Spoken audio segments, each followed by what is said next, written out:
Is former US President and 2024 presidential hopeful Donald Trump set to get into even deeper trouble in the days ahead? A Georgia prosecutor is expected to seek a grand jury indictment in the coming weeks in her investigation into alleged efforts by Donald Trump and his Republican allies to overturn the 2020 presidential election loss. Fulton County District Attorney Fani Willis began investigating the case more than 2 years ago, shortly after a recording was released of a January 2021 phone call that Trump made to Georgia's Secretary of State. Willis has strongly hinted that any indictment would come between now and the 18th of August. If Trump is indicted by a Georgia grand jury, it would add to a growing list of legal troubles for the former president as he campaigns for 2024. Trump is set to go to trial in New York in March next year to face state charges related to hush money payments made during the 2016 presidential campaign. And he has another trial scheduled for May 2024 on federal charges related to his handling of classified documents. Trump has pleaded not guilty in all these cases. The Justice Department is also investigating Trump's role in trying to halt the certification of the 2020 election results in the run-up to the 6 January 2021 assault on the US Capitol, often referred to as the Capitol Hill riots. Trump recently said that he's been told he's a target of that investigation, which likely will overlap with the one in Georgia. An attempt by Trump to derail the Georgia case suffered a setback on Monday when a judge rejected his request to bar Willis from prosecuting him and to toss out the final report of an investigative special grand jury that had been seated to aid the investigation. A similar motion, to be heard by a different judge, is set for a hearing next week.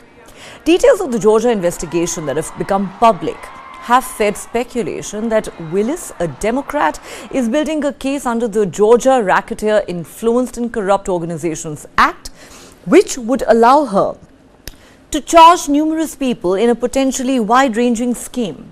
The Georgia investigation was prompted by the 2nd January 2021 phone call that we just referred to.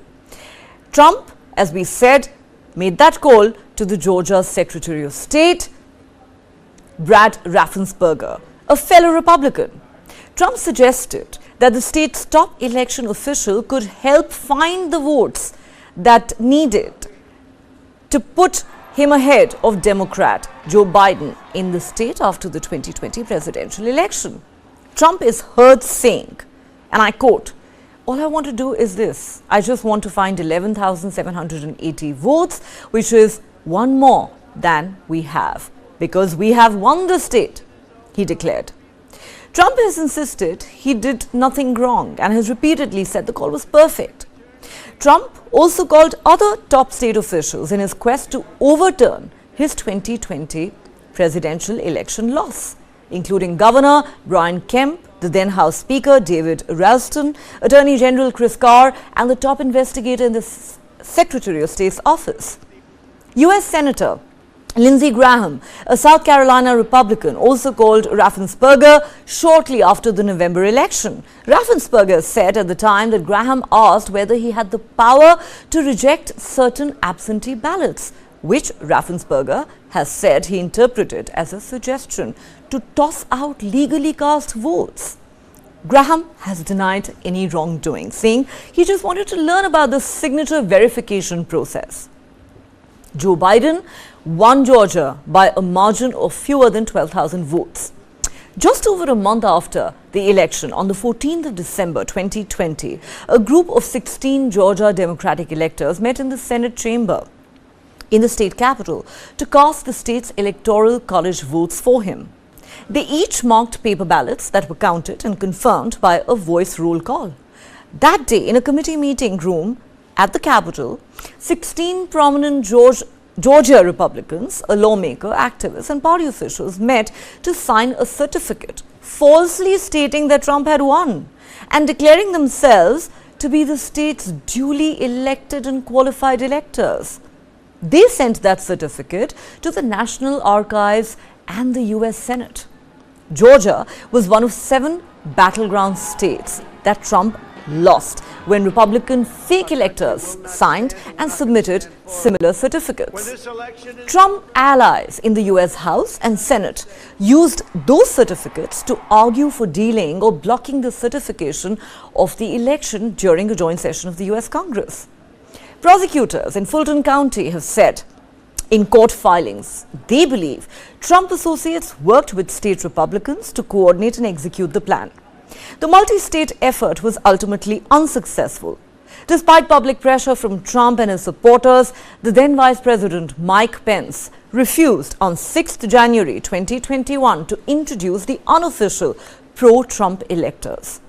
After the attack on the US Capitol put a violent hold to the certification process, lawmakers certified Biden's win in the wee hours of 7th January that year. At least 8 of the fake electors have since reached immunity deals with Willis's team.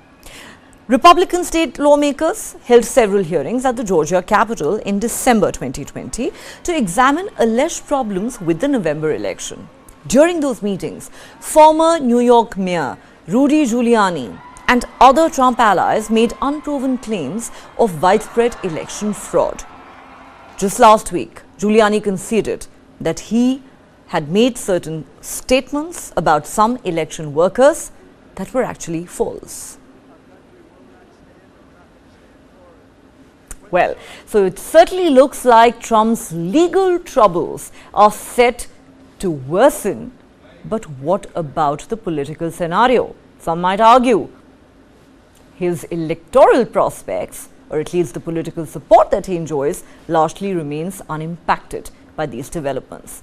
Time for us to slip into another short break here on Global Lens, but don't go anywhere, because on the other side we're going to bring you the latest on yet another drone strike, or shall we say an attempted one, on Moscow. Stay tuned.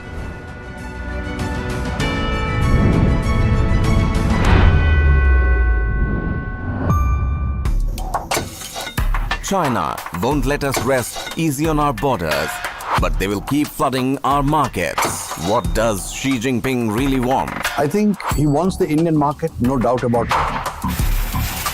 It's really a matter of showing their dominance. India's great Chinese conundrum. Nobody can contain it. Not the United States, not China, not anybody else. Frenemies. Streaming now. Pakistan is actually genocide.